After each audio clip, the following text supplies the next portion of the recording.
Bienvenidos a La Pasión no es un bolero, un programa en donde nos ocupamos de aquellos sentimientos, de aquellas cuestiones que son el motor de nuestras vidas, que nos pueden dar mucha alegría, que nos pueden hacer sentir muy bien, pero que en algún momento también pueden traer sufrimiento.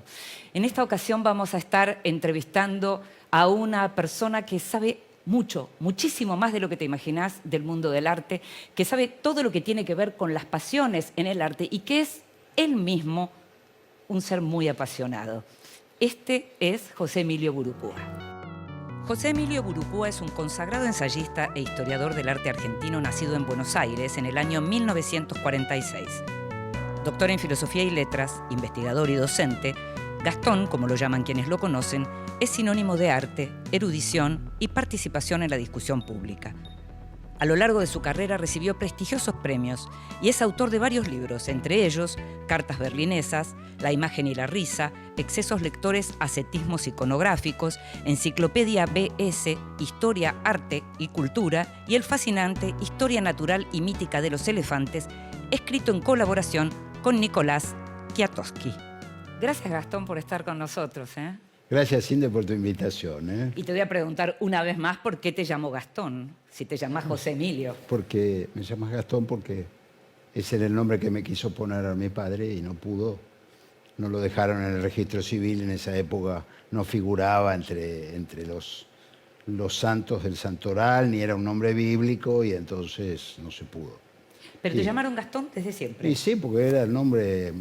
Mi papá no tenía otro nombre para ponerme y repitió el de él. No tuvo mucha imaginación ahí en el momento, pero después siempre él, mi madre, mi hermano, todos me dijeron Gastón. Hay una imagen, hay una foto que nosotros te pedimos Sí. Y que quiero que todos vean, que nosotros ya tuvimos la suerte de ver y que quiero que además me cuentes exactamente lo que estamos viendo ahí. Ah, sí. ¿Quiénes Sí. están ahí? Una- Describime esa foto. Es el del año 47 esa foto. Y bueno, yo tengo un año escaso. Y la que está ahí es mi madre. Que me había llevado con ella, no sé muy bien a dónde.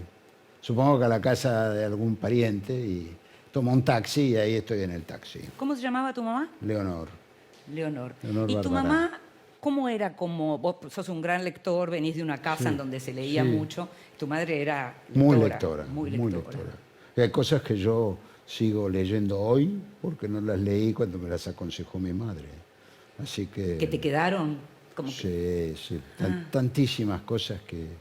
Por empezar, en casa de mi madre había, cuando ella era chica, estaba el Tesoro de la Juventud. Sí. Y mi padre la conoció desde muy chico y era muy amigo de un hermano mayor de mi madre. O sea, de su cuñado. Exacto. Y entonces él iba a la casa de mi madre a leer el Tesoro de la Juventud. ¿Y vos heredaste? Y ahí, digamos, años después se pusieron de novios y se casaron. Y cuando yo nací, mi padre me compró, lo primero que hizo fue comprarme un Tesoro de la Juventud. Así que hasta con el mueble. Decime, ¿y ahí el arte viene de ahí? El arte, no, el arte es el producto de una coincidencia o de una casualidad, yo diría, más bien, porque mi vocación ha sido siempre la medicina. También heredada de la mi familia, papá, claro. de mi padre y de mi abuelo, el padre de mi madre. Pero no me hallé yo en la facultad de medicina. Me pareció un lugar muy, muy autoritario. Y yo llegaba del Colegio Nacional de Buenos Aires, donde ya había una cierta atmósfera liberal ahí. Entonces me costó adaptarme a la facultad de medicina temperamentalmente, apasionadamente. podemos Claro, decir. claro. Y entonces, bueno, decidí cambiar. Y justamente ahí mi interés por el arte siempre había sido una cosa de peso, digamos. Y bueno, ahí fue que decidí dirigirme a la Facultad de Filosofía y Letras y estudiar la carrera de Historia de las Artes, que era una carrera bastante nueva. Claro, por eso te iba a Bastante preguntar, nueva. ¿por qué no fuiste a letras?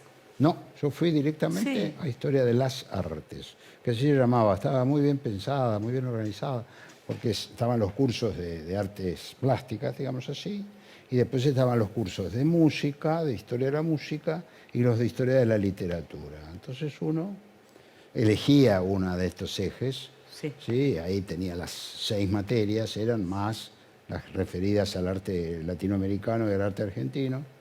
Y lo mismo pasaba con la música y con la literatura. Pero había que hacer, los que hacíamos artes plásticas, teníamos que hacer 3 músicas y 3 literaturas, no la totalidad, ¿no?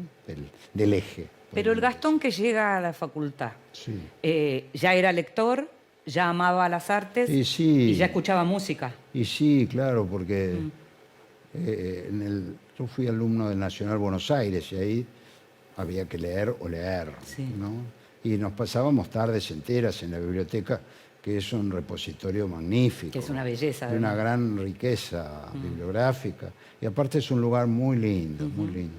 Entonces había como una camaradería particular en el hecho de ir por las tardes a la biblioteca. Y había libros que solo en la biblioteca podíamos leer. Así que, y por supuesto también mi madre, ¿no? Que era tan lectora ella, y siempre la veía con un libro y bueno, así. Y claro, después en la Facultad de Filosofía y Letras uno tiene que leer desde el primer día, ¿no? Por supuesto, claro, claro. Era fantástico y precisamente, si hoy vamos a hablar de un poco de la esperanza, yo recordé, preparándome para este programa. ¿Preparaste una clase para mí? Porque yo No, te pedí. una clase no. Mira, Yo yo te pedí. este tema lo estoy estudiando desde el año 2016.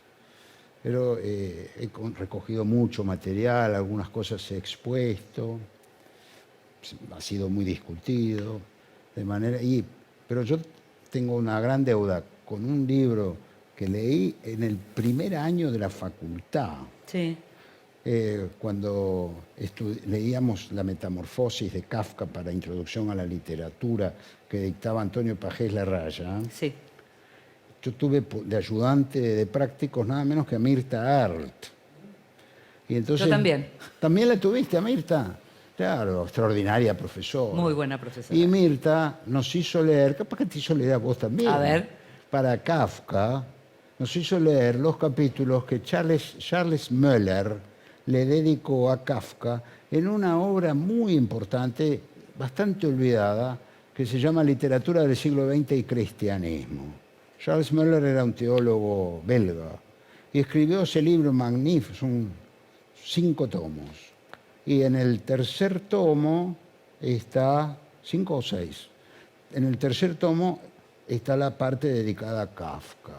Está todo consagrado al problema de la esperanza humana, la esperanza inmanente, podríamos decir, ¿no? Ahora Y hablas de ahí- cristianismo. Sí, Y la pasión para el cristianismo tiene otras connotaciones, digamos, o tiene connotaciones particulares que se ven también en las artes, ¿no? bueno, la pasión por excelencia para el cristianismo es la de Jesús. Exactamente. Es decir, que ahí pasión es claramente sufrimiento, Exacto. padecimiento, ¿no? Es decir, que es rigurosamente etimológica, ¿no? Porque pasión viene del verbo padecer, Sí.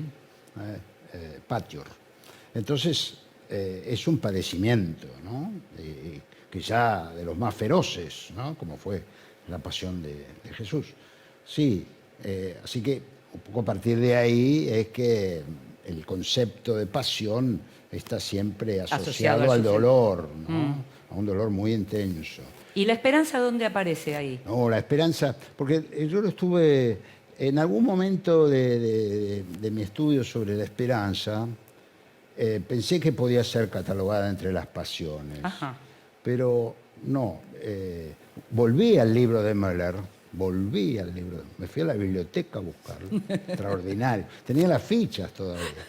Y hablando con un gran amigo, grande y querido amigo, que es religioso, es un hermano salesiano, se llama Ariel Fresia, él me prestó este libro extraordinario de Terry Eagleton, Sí. que se llama Esperanza sin optimismo. Es un libro muy recomendable. Editado por Taurus en el año 2016. Sí. Así que, y él lo escribió en el 15, así que es muy reciente. Muy reciente, Sí. digamos. Y ahí el Eagleton examina qué sería la esperanza, si una pasión, podríamos decir un estado de ánimo. Sí. Y finalmente él, a pesar de ser un laico a rajatabla, él cree que es una virtud. Mirá, Sí. vuelve a la cuestión religiosa, claro. Vuelve a la concepción Sí. judeo-cristiano-musulmana, Sí, es decir, sí, sí, de sí. los monoteísmos Sí, sí. de Oriente, ¿no? Que es una virtud particular y que es la virtud que nos sana del optimismo. Porque para Terry Eagleton el optimismo o bien es una forma de la frivolidad, Claro, Sí. podría ser. o bien directamente es una forma de la indiferencia a la potencia transformadora del ser humano. Tanto el optimista como el pesimista. Para Eagleton son las Como dos caras de la misma moneda. de la misma moneda. Entonces, precisamente la esperanza como virtud, sobre todo la esperanza racional, digamos así, Sí. cuando se apoya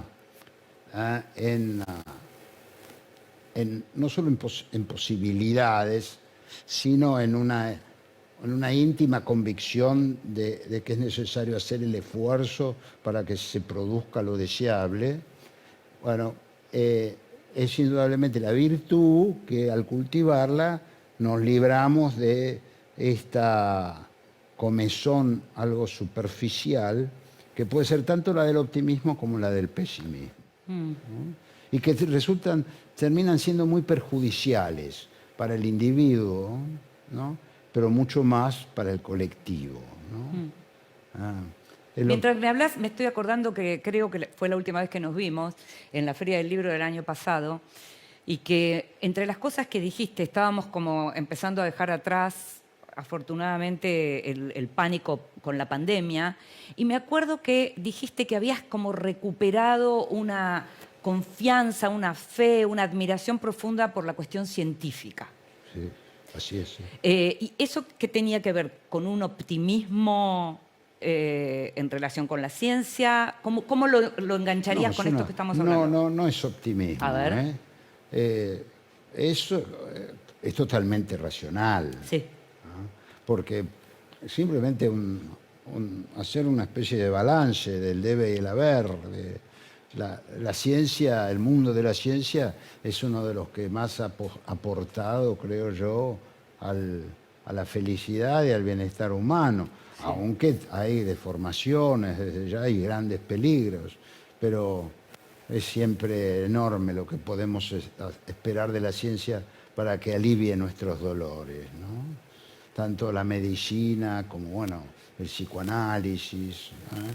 Y después el hecho de poder dominar mejor las fuerzas de la naturaleza, y ahora también la ciencia no solo predica ese dominio, sino que predica la cautela frente al uso de ese dominio. Así que yo creo que siempre podemos esperar de la ciencia grandes frutos y grandes auxilios, ¿no? Sobre todo para paliar nuestro sufrimiento, ¿no? Eso también viene de tu casa, la cuestión científica. Hablabas de que estudiaste medicina, que venís de una familia de médicos, sí, en donde la cuestión, digamos, científica vinculada al sanar, sí, estaba muy presente. Siempre estuvo muy presente, por supuesto, y mi padre era un médico muy estricto, muy riguroso respecto de los orígenes de la enfermedad. Y, bueno, ¿qué especialidad tenía? Clínico médico. Ah, como sí, el mío. ¿Y tu abuelo? Mi abuelo era bacteriólogo. Ah, mira. Sí, era bacteriólogo. Ajá. Pero bueno, siempre ellos, tanto mi abuelo como mi padre, eran, bueno, si había algún malestar físico en la casa, eso siempre se resolvía por la vía de la medicina alopática, podríamos decir así. Sí, sí, sí. Entonces, bueno, ahí había... Y después a los dos les gustaba mucho la química entonces estaba esta idea de que el mundo era comprensible con esa llave, ¿no? La que nos proporcionaba la ciencia. Mencionaste a tu hermano. Sí. ¿Y qué estudiaba él Mi hermano estudiaba dos cosas, arquitectura y abogacía, al mismo tiempo? al mismo tiempo, sí. Por eso yo le había puesto el abogadecto. Sí, sí, estudiaba. ¿Y era una persona apasionada? Muy apasionada, muy apasionada. Apasionada en la política, ¿no? Y bueno, eso pienso que, eso y la maldad circundante, le costaron la vida, ¿no? Entonces, no diría que por partes iguales la maldad fue mayor, pero la pasión hasta cierto punto a él lo encegueció, ¿no? Respecto de cuáles podían ser las consecuencias y cuál podía ser su propio destino, porque creo que no sopesó con claridad cuáles eran los caminos posibles, ¿no?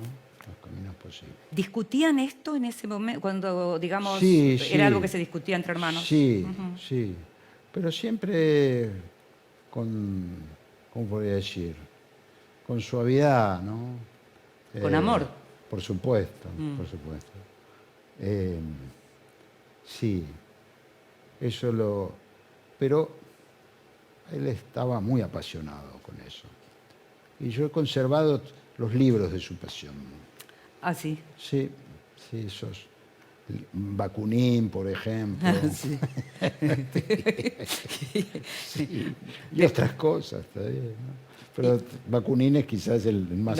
¿Los leíste, los lees? Pero seguro. ¿Volvés a eso? Claro, seguro, claro. Además están anotados por él. ¿Ah, sí? Sí, claro. El príncipe Kropotkin también.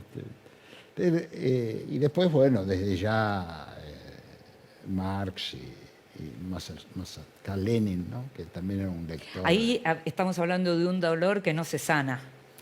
Porque Y hablábamos no. de los dolores que los médicos de tu familia sanaban, Sí, pero claro, ahí esta clase de pero dolor no hay ese manera. No hay manera. Es una ausencia tan prematura, además, tan inesperada, tan injusta, tan cobarde por parte de quienes la provocaron. Porque fundamentalmente eso fue lo que fueron, ¿no? Los que hicieron desaparecer a miles de compatriotas y para matarlos. Fueron básicamente unos cobardes, ¿no? Entonces, eso subleva. Pero fíjate que acá funciona la esperanza, no el optimismo, porque yo ya sé que nunca más lo voy a ver. No obstante, en dos ocasiones hablé con personas que me dijeron haberlo visto, vivo. Y una sería en el año 82 y la otra en el 2012. Y yo fui a buscarlo. ¿En ambos casos acá? No, ¿En Argentina? un caso acá y otro en Alemania Oriental. Bueno, en Berlín Oriental, podríamos decir. En los dos lo ve. Y si apareciera un tercero, iría a buscarlo. Porque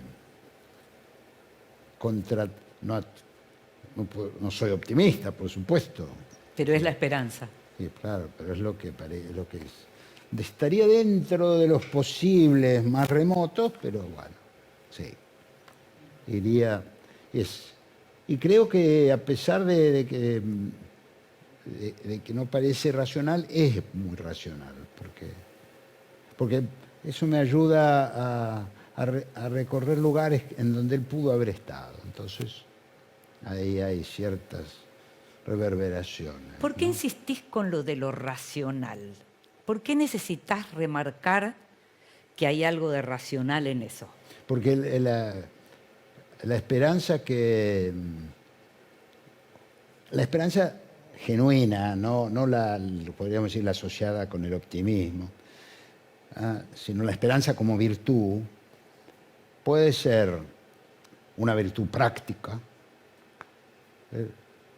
se nos haría muy difícil la vida sin en algún momento no ejercer esa virtud. Esa sería una de las formas de la esperanza. Después hay otras esperanzas hiperbólicas, ¿no? Que no son optimismo, ¿eh? Son muy conscientes de la esencia trágica de la condición del ser humano. No obstante, son hiperbólicas en el sentido de que tienen una presencia y cuando aparecen y se muestran, nos absorben por entero, ¿no? Habría una forma cristiana, religiosa, muy clara en la obra de Gabriel Marcel, Sí. en un libro de él que se llama Homo Viator, donde es una esperanza que podríamos decir que borra absolutamente todos los demás estados de ánimo y todas las demás virtudes. Y también hay una esperanza laica, fortísima, que tiene que ver con la utopía marxista, cuyo máximo exponente es Ernst Bloch, con ese libro que se llama El Principio Esperanza, y que él le llevó la vida entera, y es un libro de más de 1500 páginas. Donde ahí él llega a tal punto que retoma el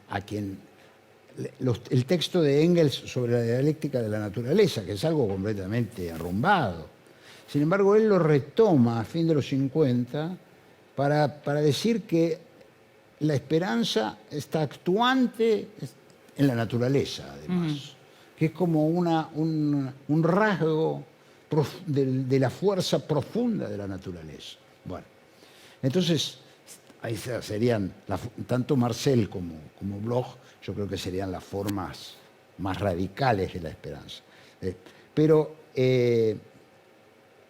creo que es paradójico lo que voy a decir, pero ambas son producto de también estas, que son formas muy extremas de la esperanza, son producto de una gran reflexión y un ejercicio de la razón sobre principios distintos, ¿no?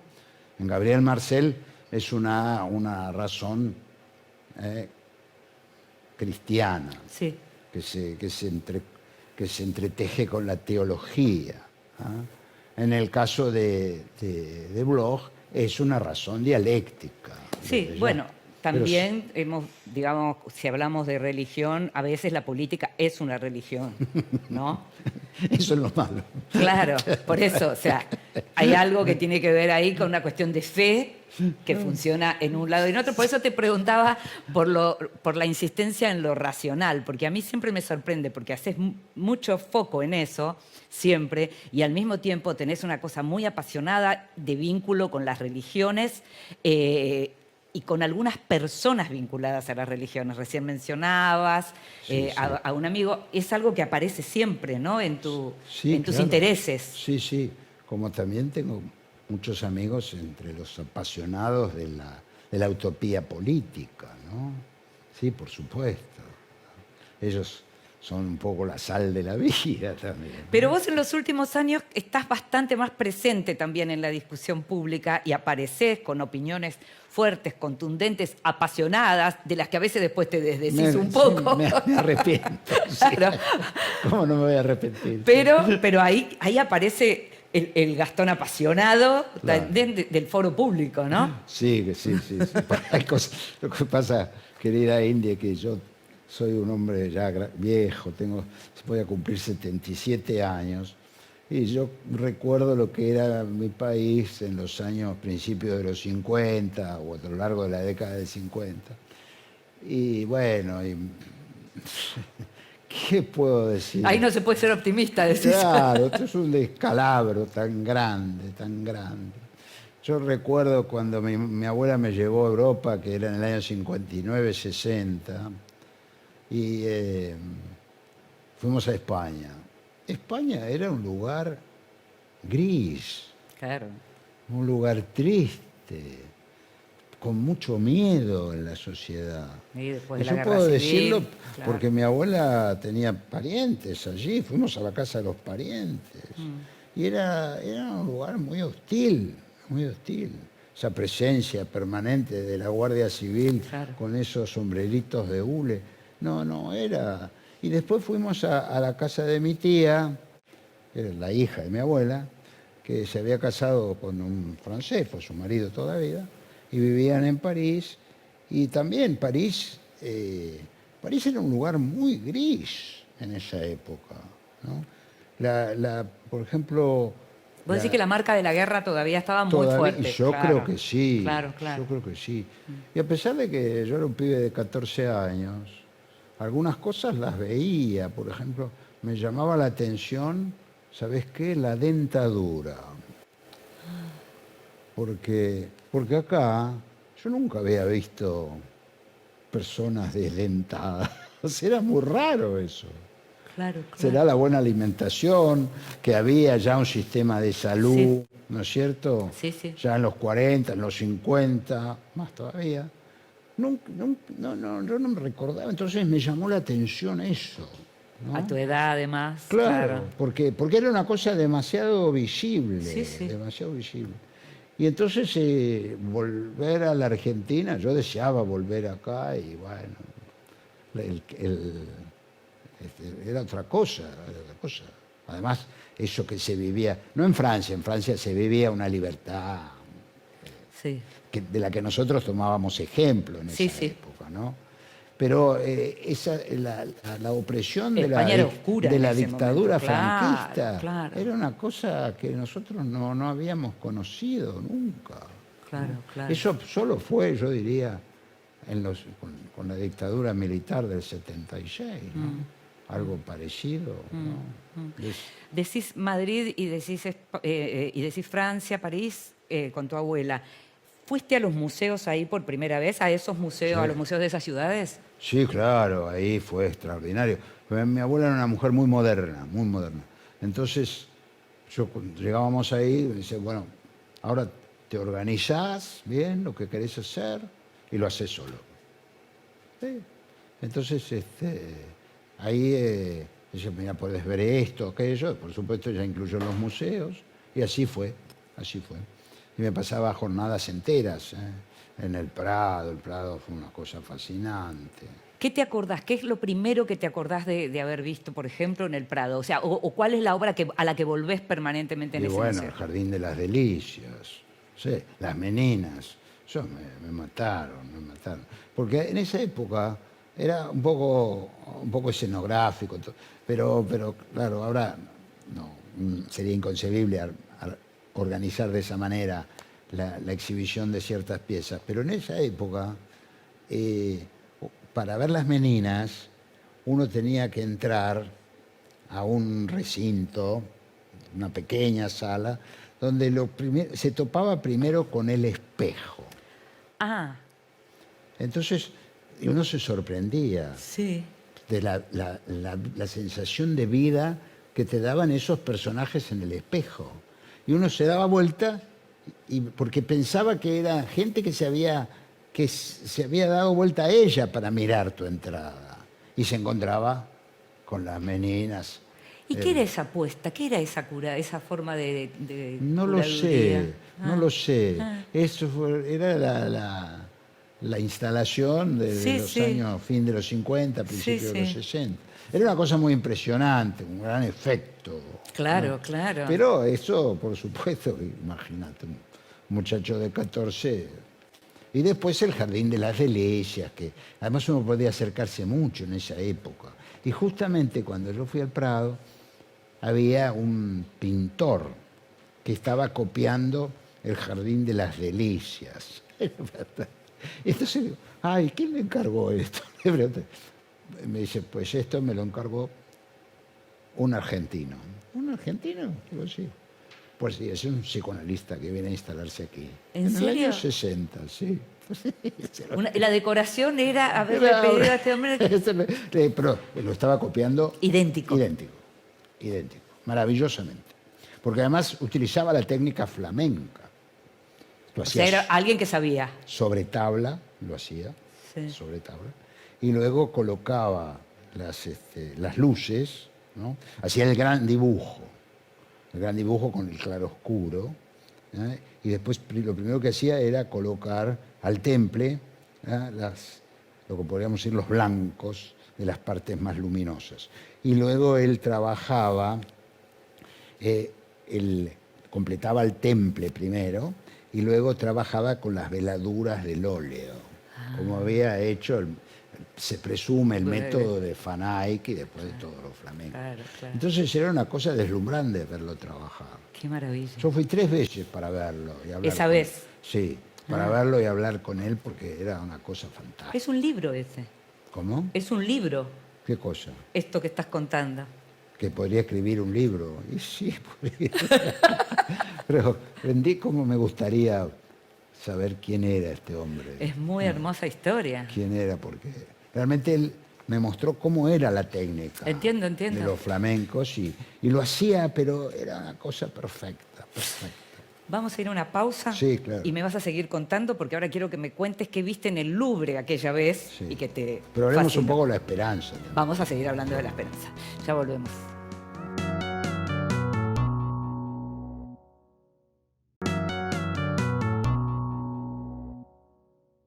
Y seguimos con La Pasión no es un bolero y estamos hablando con José Emilio Burucúa, Gastón Burucúa, estamos hablando de arte, estamos hablando de filosofía política, estuvimos hablando, Gastón, y estamos hablando de lo que tiene que ver con la esperanza, con ese concepto.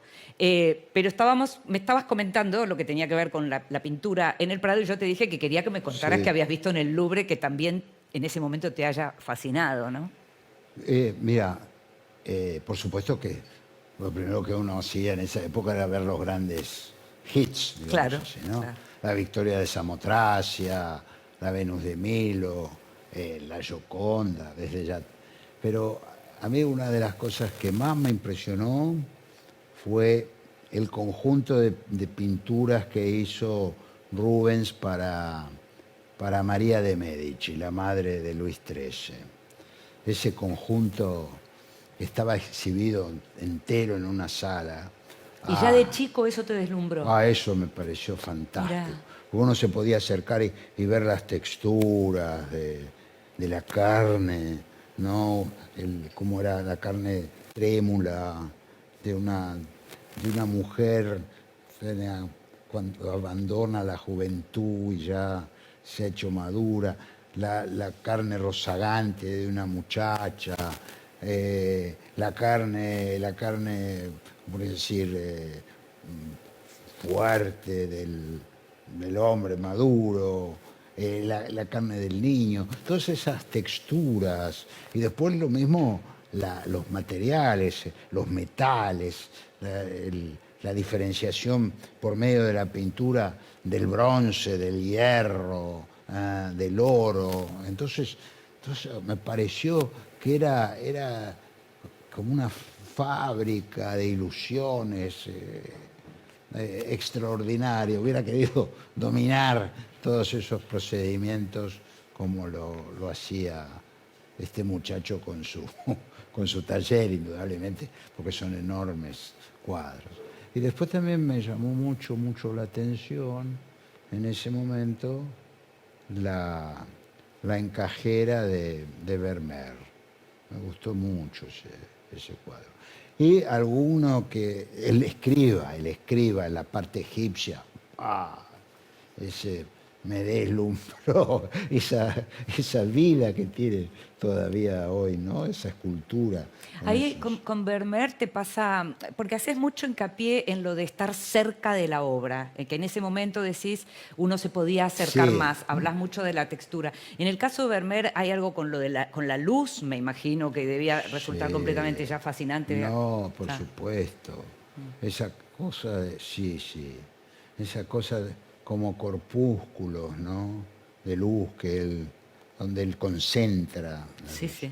Después mi profesor Esquenone me enseñó que en realidad esos corpúsculos parecerían ser la consecuencia de que Vermeer utilizó la cámara oscura. Entonces, algunas zonas de la imagen quedaban totalmente en foco y en otros se producía esa aberración luminosa que a veces la vemos en las fotos, ¿no? Que se hace borrosa la imagen, pero donde brilla, si es si está iluminada, van a ser concentraciones poderosas de luz. Entonces, eso me pareció fascinante, porque sería producto del uso de un dispositivo mecánico, óptico, Sí. físico, como es la cámara oscura, que sigue estrictamente las leyes de la óptica, pero al que Vermeer le da un impulso poético extraordinario, ¿no? Bueno, eso me lo enseñó Esquenone. Estamos hablando de esperanza y hay otra imagen de Burukua que compartimos, que quiero que hablemos un poco, porque es una imagen en donde vemos ya a Burukua más grande, Sí. vemos una sonrisa y vemos a Burukua con esperanza. Sí, por supuesto. Te la mandé porque la esperanza. Puedo mandarte otra un poquito más. Pero la esperanza ahí está. Sí, lógico, por supuesto que sí. Bueno, yo tengo la bendición de tener nietos y no se puede no abrigar esperanzas, ¿no? A pesar de que reconozco que es algo que me duele, que mis nietos, para ellos la vida va a ser más dura que para mí. Estoy seguro de eso. Ahora, pero ellos no siempre lo ven así, porque nosotros tenemos un referente que ellos no tienen. Bendito sea. Y tienen una juventud que nosotros ya no Claro, tenemos. sí.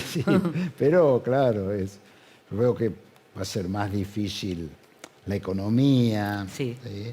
Y después, bueno, ellos van a tener que resolver, sí o sí, el tema del calentamiento, ¿no? Y del cambio climático. No hay salida para eso.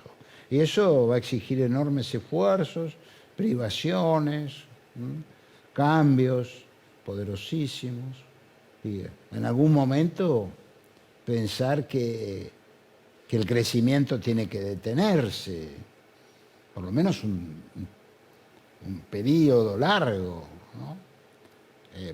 Si sigue dándose en estos términos, usando los combustibles fósiles.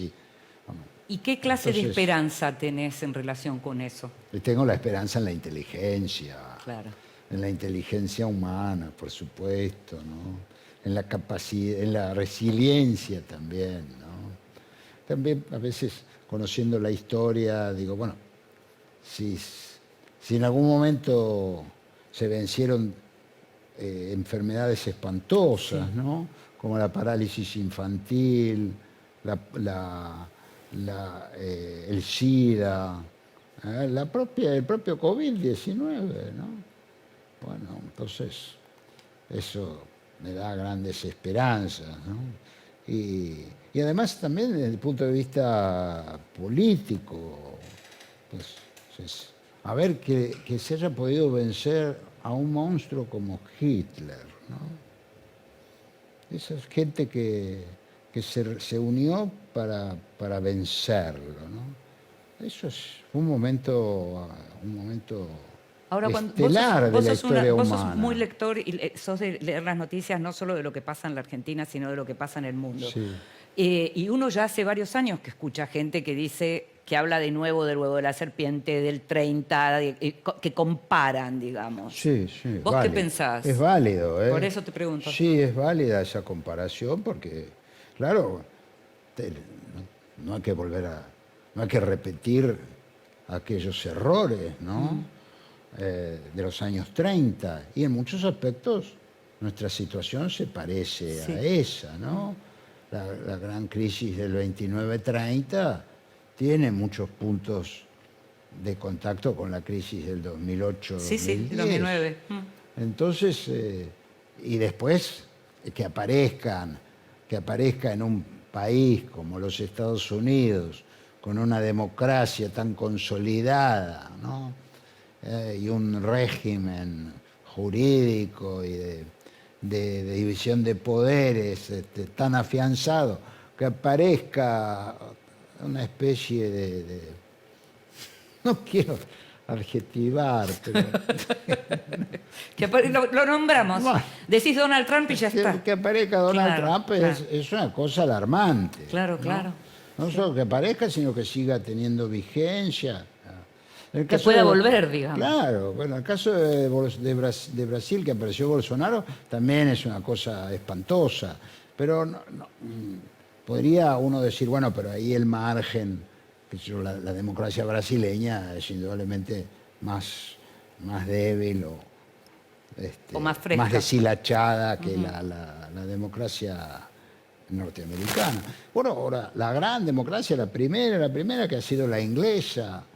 Yo me acuerdo que mi abuelo decía que él pensaba que el comunismo iba a ser inevitable, ¿no? Como última etapa.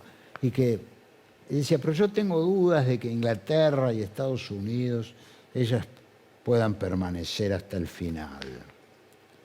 Y yo tengo mis dudas ahora, de que frente a la dictadura, ¿no? Yo tengo mis dudas, porque viendo ejemplares como Donald Trump y Boris Johnson, Sí, sí. ¿no? Es cierto que Boris Johnson es inglés Sí. y tiene algunos rasgos. Sí, pero antes lo tuvieron a Cameron, que los sacó de Europa, ¿no?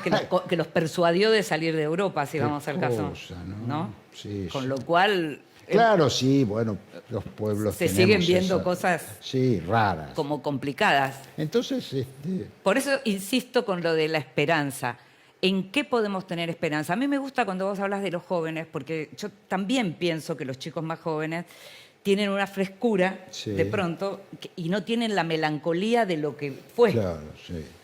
A veces tienen un fundamentalismo exagerado, ¿no? También, sí. Porque, bueno, ellos son un poco el ariete de la cancelación, También. que es una cosa deleznable, Que ¿no? viene desde de cierto progresismo, digamos, Claro, ahora la cancelación. La cancelación es deleznable, ¿no? Sí, Es una cosa que nos retrotrae y que nos pone en el camino de una especie de dictadura a la 1984, ¿no? Eso. sí. Pero sí. ¿Y te también- parece bien que en los museos, por ejemplo, se hagan aclaraciones en relación a las obras vinculadas a estos temas por los cuales puede haber cancelación, temas de género o temas de tipo más sexual, si querés, o racial, como también ocurre a veces en alguna transmisión de películas en donde las siguen dando pero con aclaraciones?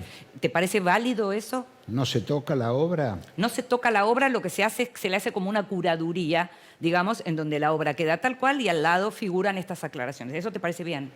Todas las épocas han hecho su curaduría, Sí. según la axiología de la época, mientras eso no altere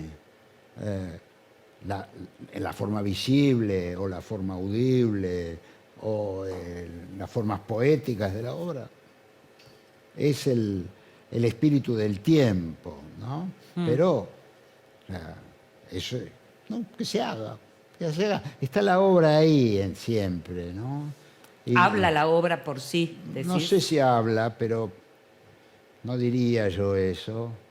Pero siempre va a ser posible Otra lectura. otra lectura y decir, bueno, pero en realidad a mí no me dice exactamente esto Claro. que se dice acá. Claro. A mí me dice otra cosa.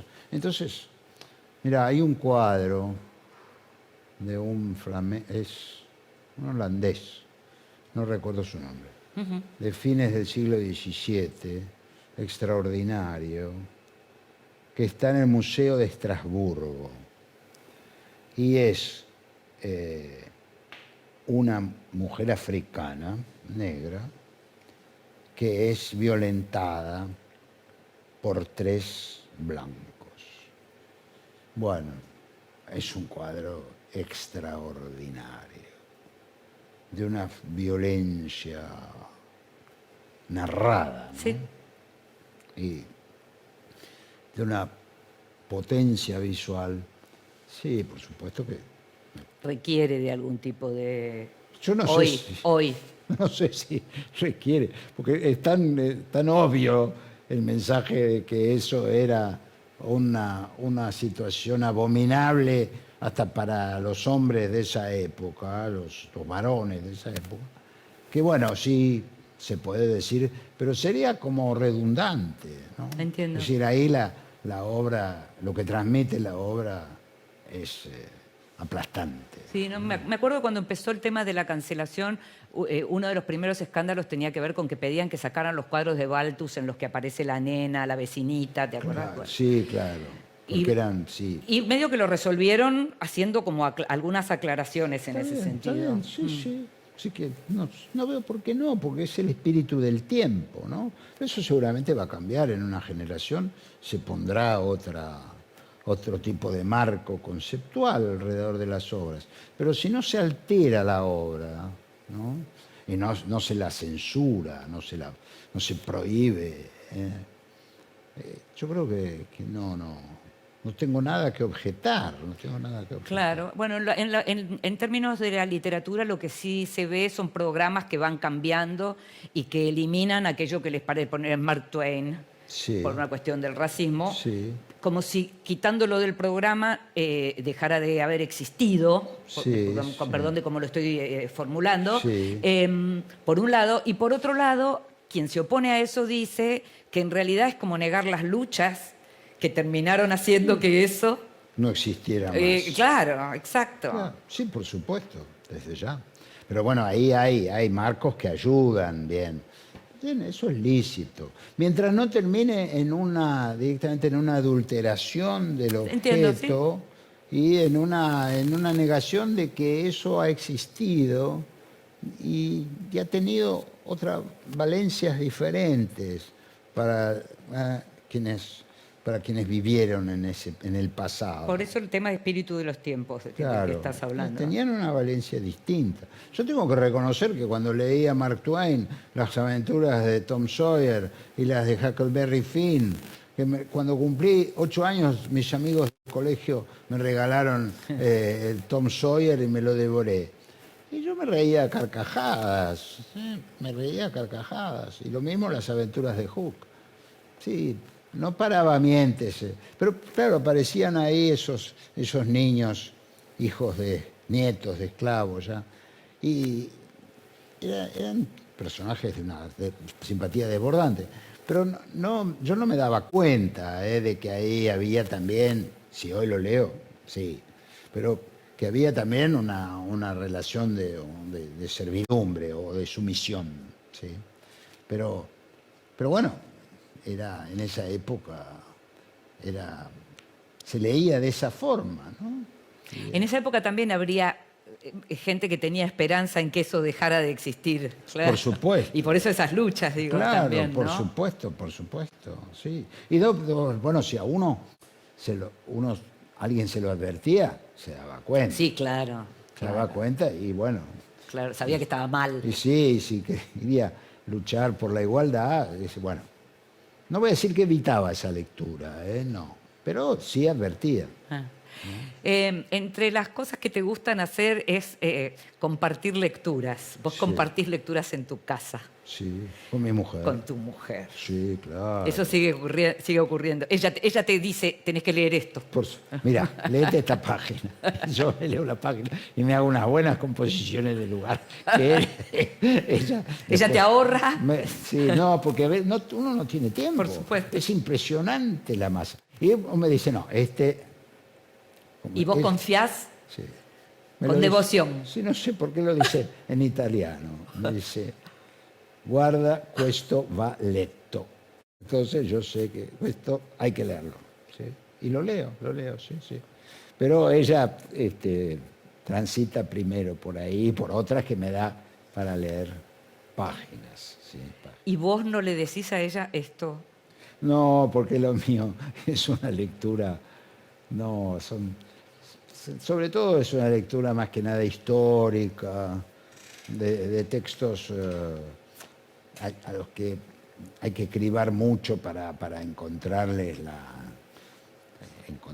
el sabor y la fuerza, ¿no? Que todavía pueden tener. No, pero por supuesto que hay cosas que le digo, esto tenés que leerlo, aunque sean más técnicas, ¿no? Mucho más técnicas. Te hago la última. Sí. ¿Te apasiona escribir? Sí, ¿O es más lo que sufrís? Sufro mucho, al principio. Pero eso también puede ser pasión. Sufro mucho, sí, sufro mucho. En un momento lo hacía porque tenía que hacerlo, Sí. ¿no? Porque de ahí salía lo fundamental de la pitanza. Pero no, ahora ya no. Entonces, ahora sí lo disfruto, lo disfruto. Sobre todo cuando encuentro cosas inesperadas, ¿no? Personajes, por ejemplo, lo que estoy escribiendo ahora sobre la civilización. Me topé con un personaje único, porque simplemente leyendo a Gandhi, a quien tenía que leer para incluirlo en lo que podría ser una discusión universal sobre el concepto de civilización, Gandhi cita a un tal Carpenter, un inglés. Entonces, bueno, me metí en Carpenter. Y es una figura fascinante, Mira, fascinante. mira. ¿No? Porque, bueno, es un anarquista muy, muy crítico y precisamente crítico del concepto de civilización. Entonces, yo tenía que conocerlo para Claro, incorporarlo. claro. O sea que todavía te pasa que encontrás así Pero esos personajes y la que forma en que lo hacen, la Claro, forma en que él claro. dice que la civilización no es más que una máscara del dominio y también de una crueldad refinada, ¿no? Y después me he enterado de otras cosas de Carpenter. Es uno de los primeros militantes gay Ah, de fines del siglo XIX, ¿sí? qué interesante. Y pero, militante abierto. Sí, y, sí, sí. Y con enormes dificultades. valiente, muy ¿eh? valiente. Porque se trataba de un delito, Claro, hay que por recordar supuesto. eso. Claro, Entonces él, no obstante...